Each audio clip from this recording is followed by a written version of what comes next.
Get time.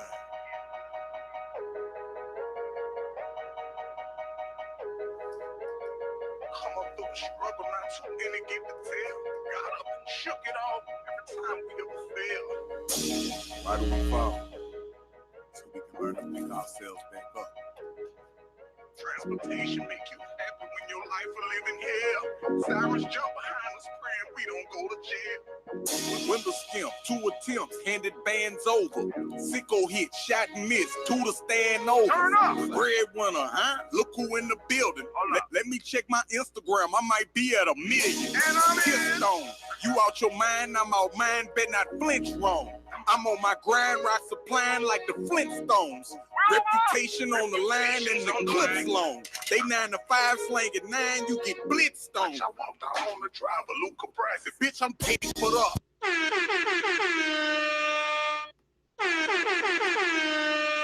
ain't scared of you, motherfucker. Yeah. Welcome back to another edition of Conflicting Ignorance. And this time we're going to be doing a Black Mirror episode 2 season 5 review. Damn good episode last night, man. It had me going for a little bit, had me guessing about what was going on and why this guy, before we start, if you have not seen Black Mirror season 5 episode 2, this is a spoiler alert. Spoiler alert. So don't be surprised if you hear something that you ain't seen about. But yeah, man, back to the show. I was thoroughly engaged the whole show. It was very, very suspenseful. It had some parts that were thrilling. It was, in my opinion, it was a good show, good episode last night. The plot starts when a guy, he's like a Uber driver or like a Lyft driver. He's over there trying to get a ride, but it's this certain building that he's looking at. Like, okay, I want people to come out that building. I want to be able to give those guys a ride. So he's looking around. Finally, the first time he gets a lady passenger, and he asks her, "So you work for so and so?" She was like, "No, I'm just a contractor. I'm here for a not a partnership, but a contracted obligation." So he proceeds to let her go, and he was like, "Okay, I can't get her because she doesn't work here." And I'm still wondering, like, why does he want to get somebody that only works there? Why? But we as the plot thickens, he comes to another passenger. And big ups to my guy from Snowfall. Man, look here. I did not know we had so many Black British actors in Hollywood. I had no idea that my guy from Snowfall was British. The British people can do, well, the British Black people can do some very, very, very good American accents. So can the British white people, because what's the guy's name from Sons of Anarchy? Charlie Hung, Charlie something. He's a damn good actor, and he's British or he's not from America, but definitely got that American accent down pat. But back to him, man. Yeah, my guy from Snowfall, you know what I'm saying? The man who calling the shots right now with Snowfall, he becomes the next passenger in the car on the Black Mirror. So the guy asked him, you know what I'm saying, who you work for? Who you work for? He was like, "Hey, man, I'm an intern." "You an intern? Thought you worked for him." "No, I'm an intern, man. This is my first weekly." Like, "Man, why you got a suit on? Why you got this? Why you got that?" So he makes the guy put on these clamps so he can clamp them around himself so he can't move. Guy does it. Guy just started like going crazy. He got a gun in his hand. Just very, very erratic behavior. I'm just like, what is going on? Like, why is he doing all this? Like, what is the reason? What's the reason behind all this? So, and yeah, man, he got the guy in the car. Then he was able to convince the guy who he had already kidnapped to put a bag over his head. So they're riding around with a bag over there the whole time. Some cops spot him at a gas station, so they proceed to pull him over. The guy pulls over, and as soon as the cop gets out, he starts to drive away real fast and lead him on a little chase that didn't last very long. Meanwhile, in the back, my guy is back there threw up all on himself. threw up inside the bag. So I know that probably wasn't a very very pleasant sight. And yeah, man. Now the plot thickens as they get caught into a big field of open space, nothing but grass around, so the guy can see everything that's coming towards him. By this time, they called the head of police, they called the SWAT team, they called the negotiator, and they proceed to see what's going on and why the guy got a hostage right now. So they asked him what his demands were, and he only wanted to speak to this guy named Bill Burr. Now, for real quick to get in more in depth on the episode, because really want you guys to go check it out. It's a damn good episode. Bill Burr is like the Mark Zuckerberg of this episode.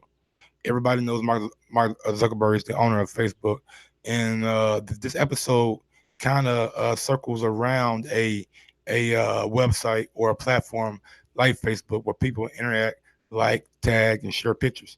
So this guy was in the car, and the SWAT team said, "Okay, we're going to try to get on Bill Burr," and they proceed to call the company.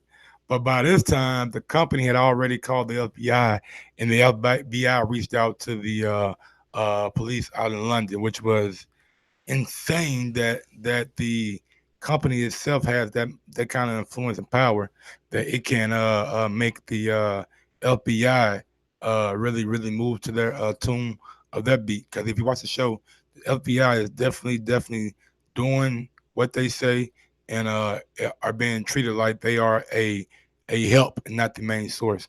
So episodes unfolds and they finally reach Bill Burr. He's on like a 10-day hiatus from social media. They finally reach him, and they advise him like, "Nah, man, you can't just be going on. You can't have everybody on. You can't do this. You can't do that." But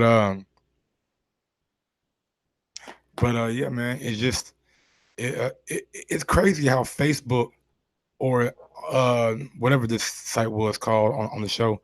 It's just crazy how it can have an impact on your life so much. So the guy says, finally they called the guy back. He had been on hold the whole time. The guy got smart, right? He said he told the guy behind him, the guy he had hostage, that the gun was fake because he figured out that they were probably listening or probably eavesdropping on his conversation as they have him on hold. So as soon as he said that, the woman on the call, who is the representative for the platform, called the people on the ground in London and let them know that the gun was fake. And the mom passed it on to her troops, and they had spectators. So when it came to the radio, one of the spectators heard it and shared it on the app, which is a platform that everybody's on. So as soon as it got shared on the app, guy went to it, found it, and seen that they were eavesdropping. Next thing you know, puts the gun out the window, lets off a shot, just so they know that it wasn't fake and that he was real. Now it's crazy how fast social media got that around back to him in a matter of 2 or 3 minutes, real time.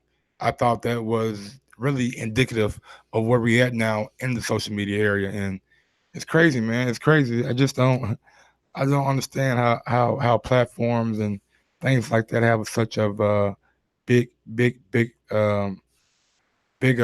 effect on people's lives. Which, I mean, I can't really blame them because we all use it and we're all our own social media, so it's not that big of a deal. But at the end of the day, I just can't, man. I don't know, man. So the the show opens up. He finally gets to talk to Bill Burr. And the story that this guy has is one night he was riding down the street. His girlfriend had already fell asleep. And they're riding. He said he's bored beyond his mind. Nothing's coming. So he get a little message from the platform or a person on that platform that they're using when he's driving. It's a like for a picture of a dog. He looks down, starts to stroll up, and then bam, out of nowhere, a truck comes and splat him, splat. killed his girlfriend, and killed the driver who was drunk at the time. He took it bad, and he was just like, he told the guy his story, and he asked him like, why did y'all make it so addictive? Why did y'all do this? Why did y'all do that? The guy gave one of the realest answers that I've ever heard from a CEO or actor or somebody in this position. In the beginning, he said it wasn't the design for this. It was designed just to bring people together and closer. It just evolved to something different over the years, and kind of got out of hand.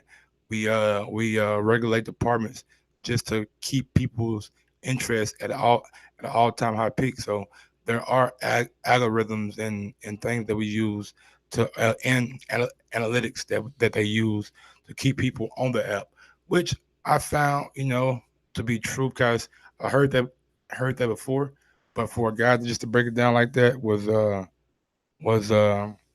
really, really, really, really eye opening.